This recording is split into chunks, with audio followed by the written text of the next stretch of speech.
Hey, welcome back everybody. This is an update on the differential steering trainer that I've been attempting to build. So I cover this in chapter 24 of my powertrains book. This is the second edition, and you'll notice that when you study that chapter that this is modeled after the Komatsu design. The Komatsu design is very close to the John Deere 8RT design because those, when you drive the propulsion input, it drives the carrier. So these, let's say this cross shaft is connected to the carrier, and so the carrier is the input. You can see how the sun gear is independent of the carrier there. So anyways, Komatsu, they like to call this hydrostatic steering. I can't think of a worse name to call it than hydrostatic steering. You could say, why is that? Because there are 3 different types of hydrostatic steering out there. I'll put that in the next video. I cover that also in chapter 24 and chapter 27. And so just depending on who you talk to, their definition of hydrostatic steering could be traditional steering control unit, could be dual path hydrostatic dozers, or it could actually be a differential steering system. Anyways, why make this? This is a trainer that Caterpillar has made, and schools are very blessed to have it. It's very wonderful. So like this shows the propulsion input. This shows the steering input. If you do both, then you can have, steer and drive at the same time, and that's what this will do whenever it's finished, right? Right now, I'm only having the propulsion input. You can kind of see that I have this wide gear. It's printing right now. That'll be in mesh with this gear over here. I got this cross shaft here. It will be in mesh with this gear as well as the wide gear, and then, of course, this will be the steering input.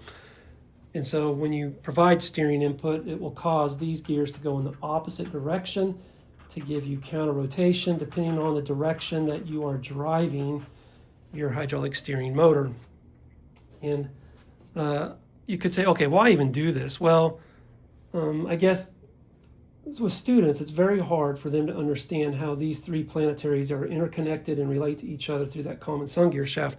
This, they can see that you simply have, inputs to the carriers from your propulsion mechanism. That propulsion mechanism could be a power shift, it could be a CVT, it could be electric drive.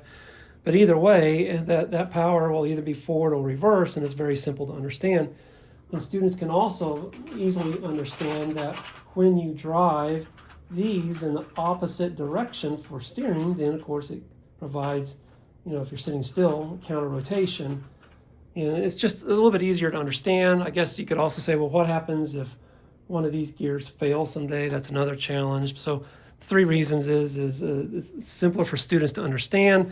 If something breaks, I can put another. And then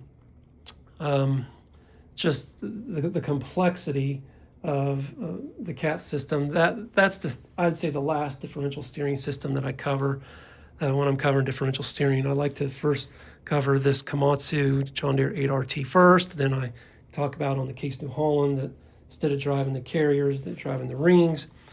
And then we can talk lastly on the CAT system. And it's not just CAT, obviously, AGCO uses that in their Fendt Challenger twin track systems as well. So what are some of the things that I've learned during the process of building this? Well, these mounts, I had 2 small screws initially. I don't know if this is number 4, and this finally became a number 8. I also, when I was working on the base mounts of these, I think the first one in here was metric. These out 2 were inches, and so I ended up fracturing one of these mounts initially doing that.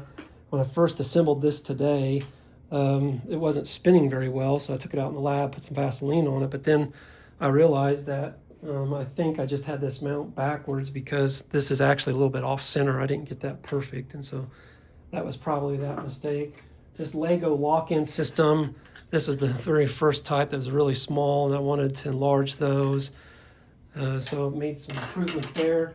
On the actual carrier, I like that you can see it. I want to cover it up some, but I want students to still be able to see the carrier, so I've made all kinds of improvements to the actual ring gears. And I'm still planning to make more improvements to the ring gear. Right now, I'm printing some blue cluster gears. I think I want the outside ring gears to be yellow instead of blue, so I'm planning on changing this to blue for now and leaving this as yellow. I have the the steering gears being printed right now. So actually I had to go get an engineering professor earlier today because I was struggling on trying to figure out which way I was going to go on the steering input, and I was trying to lock in the axis on trying to get these. So that's, who knows how much I'm going to fight that system there. It's kind of embarrassing thinking how many hours I'm having into this. It's so slow trying to design this thing to make it work. This kind of shows you how the carrier fits inside that ring gear. I've widened the ring gear a little bit. I've widened the actual pinions a little bit. These are wider. You probably can't really see that very well. And so I'm going to make improvements to the ring. I'm still making mounts for the steering input. Right now I'm only focused on manual inputs, not having electric inputs at the moment. I'm going to have to try to get all the steering gears aligned. I've had to change the cross shafts to the carriers, and so those have been revised multiple times.